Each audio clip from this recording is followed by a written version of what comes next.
Bonjour, je vais vous présenter brièvement l'outillage qui a servi à industrialiser une pièce qui servira dans le produit Crack and Drink. Cette pièce industrialisée est un support de fixation pour un servomoteur. Ce servomoteur sert à faire pivoter un anneau qui vient lui-même faire pivoter des verrous pour venir maintenir la canette. Le moule qui servira à injecter cette pièce plastique est composé de 46 éléments. Si l'on regarde d'un peu plus près sa disposition, on peut voir en partie fixe une empreinte rapportée qui possède 2 noyaux, ainsi qu'une buse d'injection. En partie mobile, on peut voir dans la plaque porte-empreinte l'empreinte partie mobile qui contient une douille arrache-carotte, ainsi que 2 broches moulantes. Et dans la batterie d'éjection, celle-ci contient 3 plaques.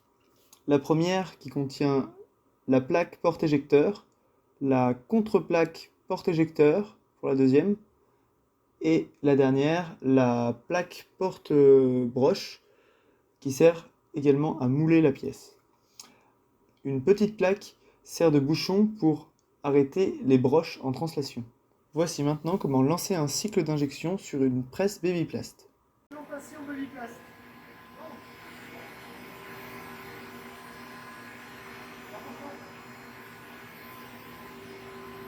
Tout d'abord, on va créer notre programme. Donc là, F9, tu crées ton programme, tu rentres dedans, tu mets tous tes paramètres, donc le poids de la pièce, le volume, tout ça, les différentes courses, les températures, température de refroidissement, le nombre de fois que tu éjectes, choses comme ça.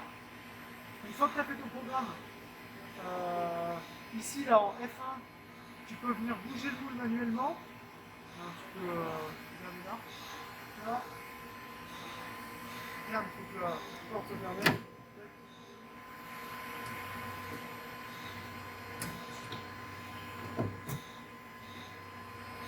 Hop, voilà. Pareil pour l'éjection.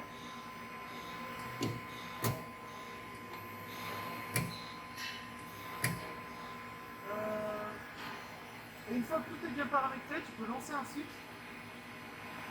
sur F2. Bien sûr, il faut que tu aies mis en température. On peut voir ici que la température est bien mise. Avant de lancer, tu peux faire une purge. Et moi, j'ai déjà fait la purge juste avant, donc c'est bon. Et là, on va faire un cycle.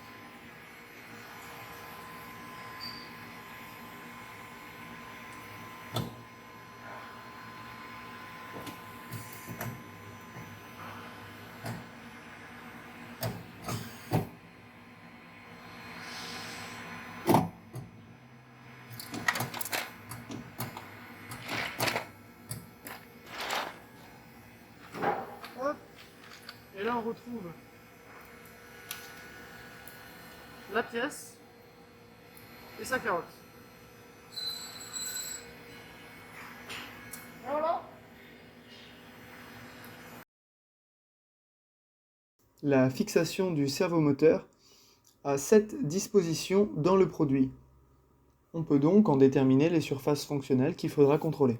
Une production de 50 pièces a été réalisée et un contrôle a été effectué toutes les 10 pièces. On peut voir que toutes les pièces respectent les cotes car aucune d'entre elles ne dépasse les traits en pointillés rouges qui correspondent aux intervalles de tolérance.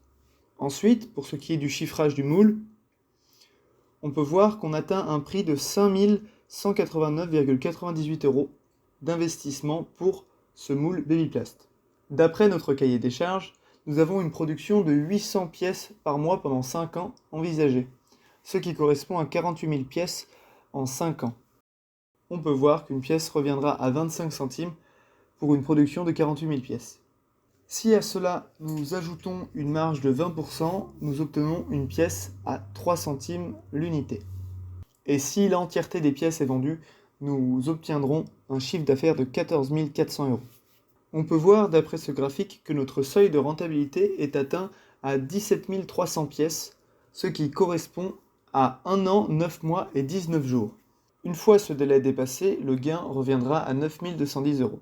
Mais il ne faut pas oublier que notre bénéfice réel n'est que 20% de marge dont nous avons parlé tout à l'heure, ce qui nous revient à 1842 euros, ce qui est relativement peu pour 5 ans, mais il faut prendre en compte que ce moule Babyplast contient beaucoup d'empreintes rapportées pour une bonne longévité et qu'il ne contient qu'une empreinte, ce qui élève son seuil de rentabilité assez haut. J'en ai maintenant fini avec cette présentation de l'outillage.